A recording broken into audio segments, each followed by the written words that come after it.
കേന്ദ്ര സർക്കാരുമായുള്ള ചർച്ച പരാജയപ്പെട്ടതോടെ ഡൽഹി ചലോ മാർച്ചുമായി കർഷകർ. ട്രാക്ടറുമായി കർഷകർ ഡൽഹിയിലേക്ക് തിരിച്ചു. പ്രതിഷേധം ഡൽഹിയിലേക്ക് കടക്കാതിരിക്കാൻ കനത്ത സുരക്ഷയാണ് പോലീസ് ഒരുക്കിയിട്ടുള്ളത്. ഡൽഹിയുടെ അതിർത്തികളിൽ ബാരിക്കേഡും കമ്പിവേലികളും സ്ഥാപിച്ചിട്ടുണ്ട്. പഞ്ചാബിലും ഹരിയാനയിലും ജനങ്ങൾ ദുരിതം നേരിടുന്നുവെന്നും ഈ സംസ്ഥാനങ്ങളെ ഇന്ത്യയുടെ ഭാഗമായി സർക്കാർ കാണുന്നില്ലെന്നും പഞ്ചാബ് കിസാൻ മസ്ദൂർ സമരസമിതി ജനറൽ സെക്രട്ടറി സർവൺ സിംഗ് പാന്തർ പറഞ്ഞു. കർഷകർക്കെതിരെ കോടതി സ്വമേധയാ കേസെടുക്കണമെന്ന ആവശ്യം ചീഫ് ജസ്റ്റിസ് സുപ്രീം കോടതി ബാർ അസോസിയേഷൻ കത്തയച്ചു. വിഷ്ണു പ്രസാദ് വിവരങ്ങളുമായി ഡൽഹി ഹരിയാന അതിർത്തിയിൽ ചേരുന്നു. വിഷ്ണു, എന്തൊക്കെ ക്രമീകരണങ്ങളാണ് ഈ മാർച്ച് തടയാൻ സർക്കാർ ചെയ്തിട്ടുള്ളത്? ഈ അള്ളുകളും മുള്ളിവേലികളൊക്കെ സ്ഥാപിച്ചതിൻ്റെ ചിത്രങ്ങൾ ഇന്നലെ വ്യാപകമായി പ്രചരിച്ചിരുന്നു, അതൊക്കെ ഉള്ളതാണോ?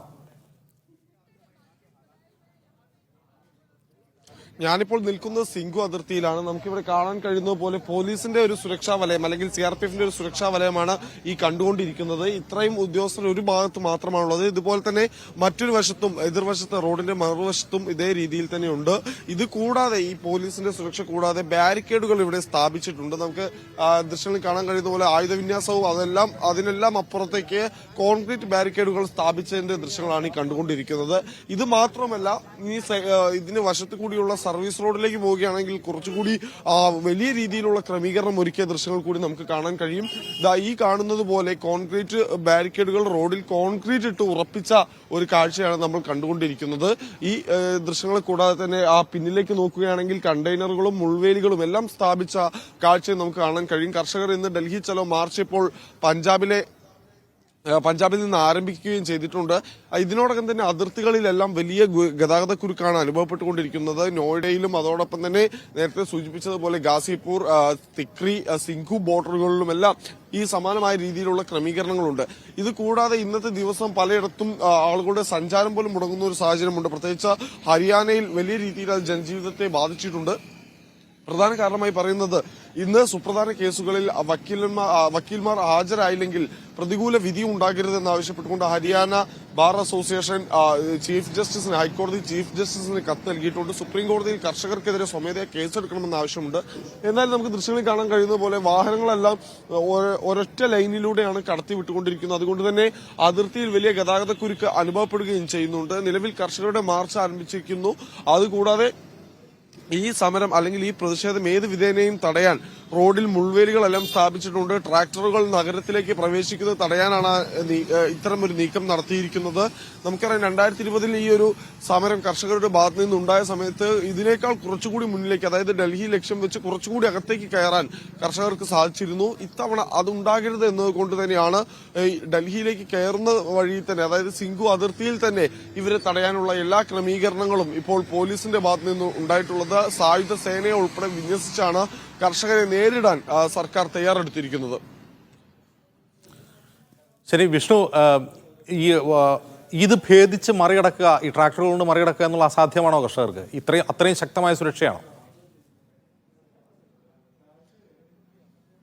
സുരക്ഷ ശക്തമാണ്. പക്ഷെ 2020 കാഴ്ചകൾ നമുക്ക് ഒരുപക്ഷെ ഒന്നുകൂടി നമുക്ക് സമൂഹ മാധ്യമങ്ങളിലെല്ലാം നോക്കിയാൽ കാണാൻ സാധിക്കും. ട്രാക്ടറുകളിൽ ചങ്ങല ഉപയോഗിച്ച് ഈ കോൺക്രീറ്റ് ബാരിക്കേഡുകൾ കെട്ടിവലിച്ച് മാറ്റുന്ന കാഴ്ചയായിരുന്നു അന്ന് നമ്മൾ കണ്ടത്. അന്ന് ITO വരെയുള്ള ഭാഗം, അതായത് ഡൽഹിയുടെ നഗര ഹൃദയത്തിൽ പോലും കർഷകരെത്തിയത് ആ ട്രാക്ടറുകൾ കൊണ്ടാണ്. മുൾവേലികളെല്ലാം ട്രാക്ടർ ഉപയോഗിച്ച് ഇടിച്ചു തകർത്തുകൊണ്ടാണ് കർഷകർ അന്ന് അകത്തേക്ക് കയറിയിട്ടുണ്ടായിരുന്നത്. ഇത്തവണ റോഡിൽ കോൺക്രീറ്റ് ഇട്ടിട്ടാണ് ഈ കോൺക്രീറ്റ് ബാരിക്കേഡുകൾ ഉൾപ്പെടെ ഉറപ്പിച്ചിരിക്കുന്നത്. അതുകൊണ്ട് തന്നെ എത്രമാത്രം സാധ്യമാണ് എന്നത് സംബന്ധിച്ച് കണ്ടറിയേണ്ടിയിരിക്കുന്നു എന്ന് തന്നെ വേണം പറയാൻ. എന്തായാലും പോലീസിന്റെ ഭാഗത്ത് നിന്ന് ഒരുക്കാവുന്ന പരമാവധി സുരക്ഷ ഇവിടെ ഒരുക്കിയിട്ടുണ്ട്. കണ്ണീർ വാതകം ഉൾപ്പെടെയുള്ള ഉപകരണങ്ങൾ ഉപയോഗിച്ചുകൊണ്ട് തന്നെ ഈ പ്രതിഷേധക്കാരെ നേരിടാൻ കഴിയുമെന്നാണ് പോലീസ് കണക്കുകൂട്ടുന്നത്.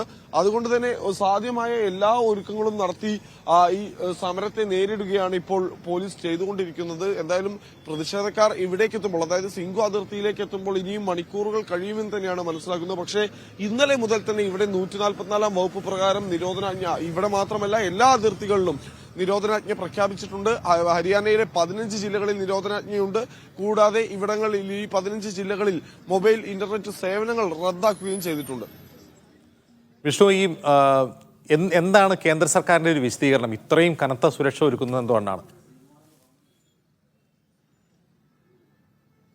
നിലവിൽ 10 ആവശ്യങ്ങളായിരുന്നു കർഷക സംഘടനകൾ മുന്നോട്ട് വെച്ചിട്ടുണ്ടായിരുന്നു. പക്ഷേ ആ 10 ആവശ്യങ്ങളും കേന്ദ്ര സർക്കാർ അംഗീകരിക്കാൻ തയ്യാറായില്ല. പ്രധാനമായും ഇന്നലെ വൈകിട്ട് നടന്ന കേന്ദ്രമന്ത്രിമാർ ഉൾപ്പെടെ പങ്കെടുത്ത ചർച്ചയിൽ 2 ആവശ്യങ്ങളാണ് കേന്ദ്ര സർക്കാരിന്റെ ഭാഗത്തു നിന്നുണ്ടായത്. അതായത് 2020 കർഷക സമരത്തിൽ പങ്കെടുത്ത കർഷകർക്കെതിരായ കേസുകൾ അത് എഴുതി തള്ളുക, 2020 കൊണ്ടുവന്ന വൈദ്യുതി നിയമം അത് റദ്ദാക്കുക. ഈ 2 ആവശ്യങ്ങളും അംഗീകരിക്കാമെന്നാണ് കേന്ദ്ര സർക്കാർ അറിയിച്ചിട്ടുണ്ടായിരുന്നത്. പക്ഷേ അപ്പോഴും കർഷകർ മുന്നോട്ട് വയ്ക്കുന്ന പ്രധാന ആവശ്യങ്ങളിലൊന്ന് മിനിമം താങ്ങുവില നിയമം മൂലം ഉറപ്പാക്കുക, കർഷകരുടെ കടങ്ങൾ എഴുതി തള്ളുക, വിളകൾക്ക് ഇൻഷുറൻസ് ഏർപ്പെടുത്തുക, കർഷകർക്ക് പെൻഷൻ നൽകുക തുടങ്ങിയ നിരവധി ആവശ്യങ്ങൾ കർഷകർ മുന്നോട്ട് വെച്ചിട്ടുണ്ട്. പക്ഷെ ആ ആവശ്യങ്ങൾ അംഗീകരിക്കാൻ കഴിയില്ല എന്ന നിലപാട് തന്നെയാണ് ഇന്നലെ നടന്ന ചർച്ചയിലും കേന്ദ്ര സർക്കാർ സ്വീകരിച്ചിട്ടുണ്ടായിരുന്നത്. ഇതിന് പിന്നാലെയാണ് കർഷകർ സമരവുമായി മുന്നോട്ട് പോകുമെന്ന് പ്രഖ്യാപിക്കുകയും ലോക്സഭാ തെരഞ്ഞെടുപ്പ് അടുത്ത സാഹചര്യത്തിൽ കർഷകർ ഡൽഹിയിലെത്തിയാൽ അത് വലിയ രീതിയിൽ തിരിച്ചടിയാകുമെന്ന് കേന്ദ്ര സർക്കാർ കണക്കുകൂട്ടുകയും ചെയ്തത്. അതിന്റെ പശ്ചാത്തലത്തിലാണ് ഇത്തരമൊരു ക്രമീകരണം നടത്തിയിട്ടുള്ളത്. പക്ഷേ ഈ ക്രമീകരണങ്ങളെല്ലാം നിൽക്കുമ്പോഴും കർഷകർ ഉയർത്തിയ ആവശ്യം അതുപോലെ തന്നെ നിലനിൽക്കുകയാണ്. ഇന്ന് ഈ സമരത്തിന് നേതൃത്വം നൽകുന്ന നേതാക്കളിൽ കർഷക സംഘടനാ നേതാക്കളിൽ ഒരാൾ തന്നെ പറഞ്ഞത് സർക്കാർ പഞ്ചാബ്, ഹരിയാന എന്നീ 2 കാർഷിക സംസ്ഥാനങ്ങളെ പൂർണ്ണമായി അവഗണിക്കുന്നു. ഇന്ത്യയിലാണോ ഈ സംസ്ഥാനങ്ങൾ എന്നുവരെ തോന്നിപ്പോകുന്ന നിലയിലേക്ക് കാര്യങ്ങൾ എത്തിയെന്നതാണ്. എന്തായാലും കർഷകരെ സംബന്ധിച്ചിടത്തോളം അവരുടെ ആവശ്യങ്ങൾ, കർഷക സമരം, ഐതിഹാസികമായ കർഷക സമരം വിജയിച്ചതിന് പിന്നാലെ അവർക്ക് നൽകിയ ഉറപ്പുകൾ പാലിക്കപ്പെട്ടിട്ടില്ല എന്ന് തന്നെയാണ് അവർ ആരോപിക്കുന്നത്. ആ ഉറപ്പുകൾ പാലിച്ചു കിട്ടും വരെ, അല്ലെങ്കിൽ അത് നടപ്പാക്കി കിട്ടും വരെ പ്രതിഷേധവുമായി മുന്നോട്ട് പോകാൻ തന്നെയാണ് കർഷക സംഘടനകളുടെ തീരുമാനം.